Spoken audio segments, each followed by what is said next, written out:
Now, as a follow-up to my thoughts about what exactly the grammar is, there are questions about, is it possible to learn the grammar? And I had to sort of unnecessarily cute impulse to say vibhasha, or as a commentator of Bhatoji Diksha would say, vibhasha kim. Well, vibhasha, as you may remember, naveti vibhasha, no and yes, or no and maybe together are vibhasha. So the answer to, is it possible to learn the grammar? First, we're going to do this in sequence. The first question is it possible to learn the grammar in the way in which it was originally conceived? That means all 40,000 whatever sutras. And as I mentioned in the last video, learning to recite all the sutras is an impressive thing, but it does not get you anywhere in terms of learning the grammar. Learning the sutras themselves, understanding in detail the sutras, and then understanding and becoming fluent in the language of the grammar, so that the weaving happens basically on its own.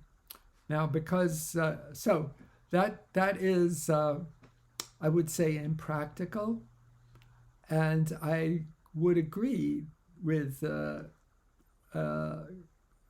contemporary and recent scholars who say it's impossible to learn the grammar, if that's what you have in mind.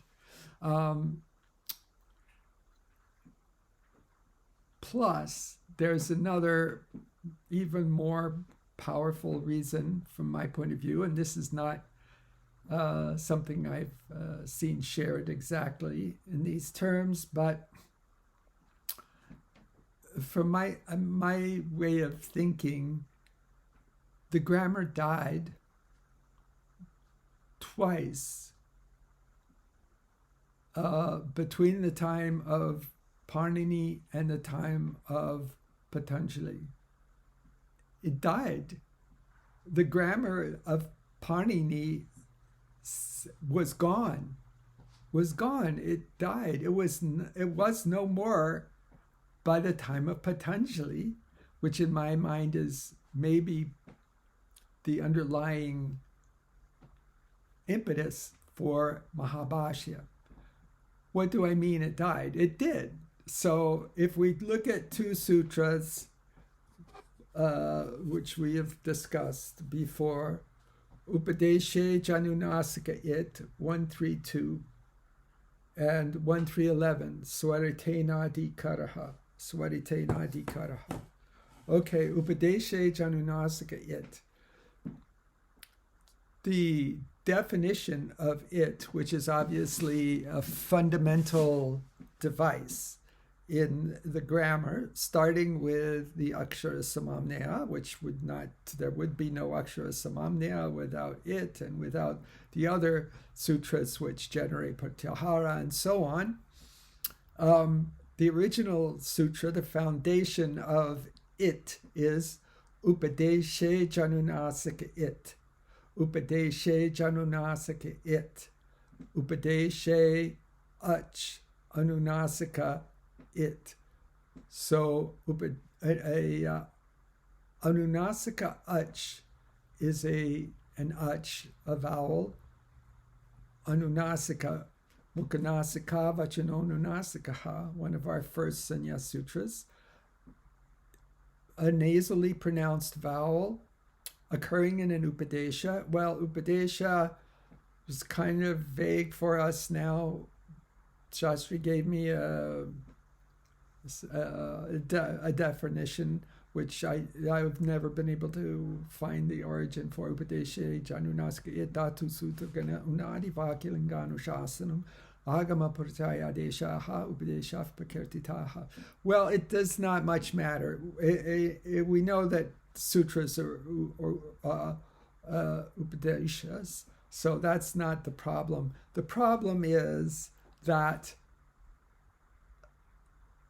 Anunasaka was gone, had been lost, forgotten, done by the time of Patanjali. I mean, well before that, it was just done, gone. It had been forgotten. So it's not the grammar that Panini created without Anunasaka Ach. Also, Swarite Nadi Karaha, 1.3.11. Swarite Nadi Karaha. Swarita is pervasive. Svarita, so what's pronounced with Swarita pervades. That means it comes down as anuvriti. And Shastri, Prabhakara Sastry is very what's the word?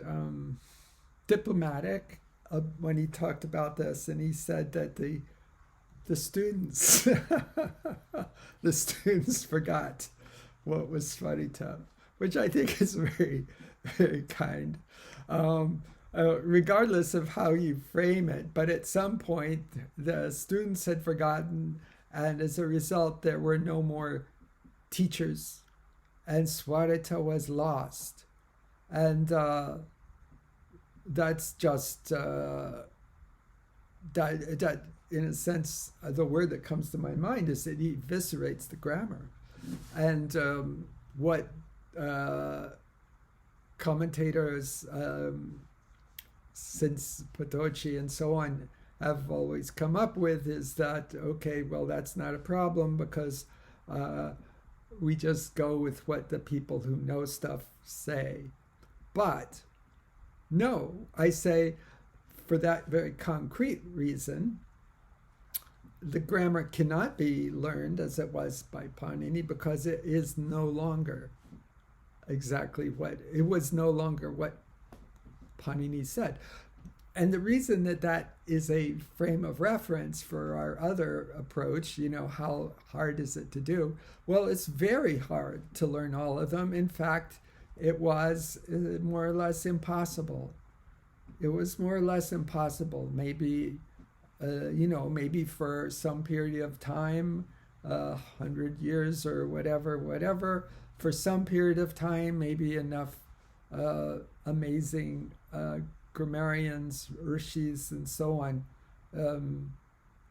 did learn the entire grammar. But that was unsustainable, even back then when it was the highest of the Vedangas, and it had was very, very important.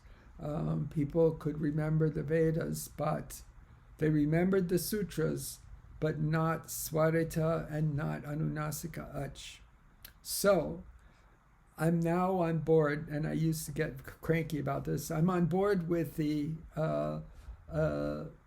contemporary grammarians and so on, starting maybe with Whitney, who say it's not learnable. But that does not mean we cannot gain a profound and meaningful, a true knowledge of the grammar without learning all of it. We can. And I absolutely promise, I guess you could say, that whoever learns all the sutras that I hope to provide you with, and practices them and understands them, and then practices using them. Now, definitely, the main reason I undertook almost 7 years, I think, of sharing the grammar before was, it was a very nice experience to be able to have at the Sri Lakshmi temple, but I realized, having decided I needed to carry on Shastri's teaching if I could, the only way I was going to understand it truly was by teaching it. And that is the case. Because that's the way that we get all the gears in motion and thinking about it. And that's why I have been trying, and I will try with renewed fervor, to provide you with the rudiments, at least, of the weaving. Since we're now well into the Sandhi Sutras, we now have the rules that are determined of the sutras we're studying. So it's not just the rules for the operation of the grammar at this point, it's the Sandhi rules. And so I will try to provide those for you, since we're not going to be able to go back and talk them over, at least as things stand. So that's my feeling about the grammar. I think it's just the truth. The reality is the actual grammar does not exist on paper anywhere, any more than a Beethoven symphony is on paper. It's the music. So the grammar exists in the mind of the grammarian, the student of grammar, and having that alive within us is an absolutely marvelous, beautiful, magnificent experience. I keep thinking of it as a kind of Taj Mahal of the mind. It's just, I don't know of anything else quite like it. I'm sure there are things, but I don't know them.